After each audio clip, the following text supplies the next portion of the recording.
विज्ञान के महत्वपूर्ण के अंतर्गत आपके सामने हमने उठाया है पीएच मान से आप क्या समझते हैं। तो जैसा कि आपको यहाँ डिफिनेशन दिख रहा है कि किसी पदार्थ के जलीय विलयन का अम्लीय, क्षारीय या उदासीन विलयन का परीक्षण करने के लिए पीएच स्केल का प्रयोग किया जाता है। ये जो पीएच स्केल होता है उसमें स्केलिंग 0 आपको दर्शाया गया होता है। जहाँ पर 7 दर्शाया जाता है वह उदासीन को दर्शाता है। उदासीन यदि पीएच मान 7 हो तो विलयन उदासीन होता है, और यदि पीएच मान 0 है या 0 के नज़दीक है तो वो प्रबल अम्ल होता है, प्रबल अम्ल। और इसी तरीके से यदि पीएच मान 14 के नज़दीक हो तो वो प्रबल क्षार होता है, प्रबल क्षार, प्रबल क्षार। इसी प्रकार से आप यहाँ पर देख सकते हैं कि यदि 7 के थोड़ा सा इधर हो, थोड़ा सा कम, 7 से कम हो तो वो दुर्बल अम्ल होगा। क्या होगा? दुर्बल अम्ल। तो ये दुर्बल अम्ल को दर्शाएगा। और यदि यही 7 से थोड़ा सा अधिक हो तो ये दुर्बल क्षार होगा, दुर्बल क्षार। अब यहाँ पर आप देख सकते हैं जैसे कि यहाँ पर हमने पीएच मान रखा है, विलयन का गुण रखे हैं, तो जिसका पीएच मान 1 होगा अर्थात विलयन प्रबल होगा, तो प्रबल अम्ल होगा। क्या होगा? प्रबल अम्ल। इस तरीके से आप देख रहे हैं 6.5 जो होगा यह दुर्बल अम्ल को दर्शाएगा, दुर्बल अम्ल को दर्शाता है। फिर इसी तरीके से आप यहाँ पर नीचे देख रहे हैं 13, तो जो 13 है यह प्रबल क्षार को दर्शाता है, प्रबल क्षार को, प्रबल क्षार को।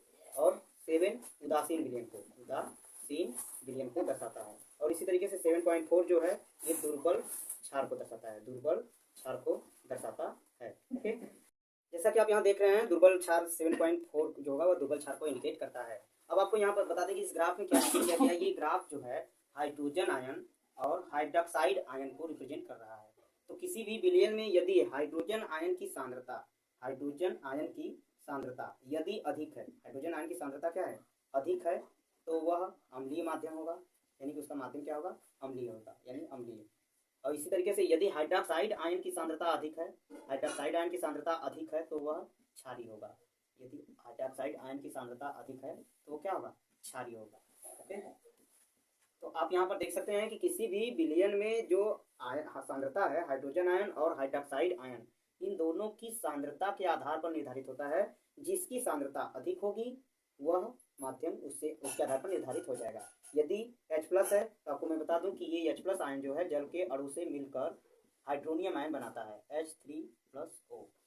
इस तरीके से आपको ये पता चल रहा है कि जो अम्ल होते हैं जलीय विलयन में हाइड्रोनियम आयन बनाते हैं, और जो क्षार होता है वो जलीय विलयन में हाइड्रोक्साइड आयन देते हैं। क्यों? क्योंकि जल में जो आयन की सांद्रता होती है वो हाइड्रोजन आयन और हाइड्रोक्साइड आयन की सांद्रता बराबर होती है।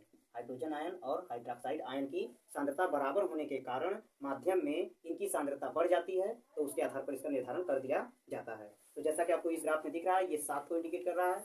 ये जो 7 है ये पीएच मान को दर्शा रहा है। तो पीएच मान के आधार पर यहाँ पर 7 उदासीन विलयन को दर्शाएगा, 7 से कम अम्लीय को और 7 से अधिक क्षार को।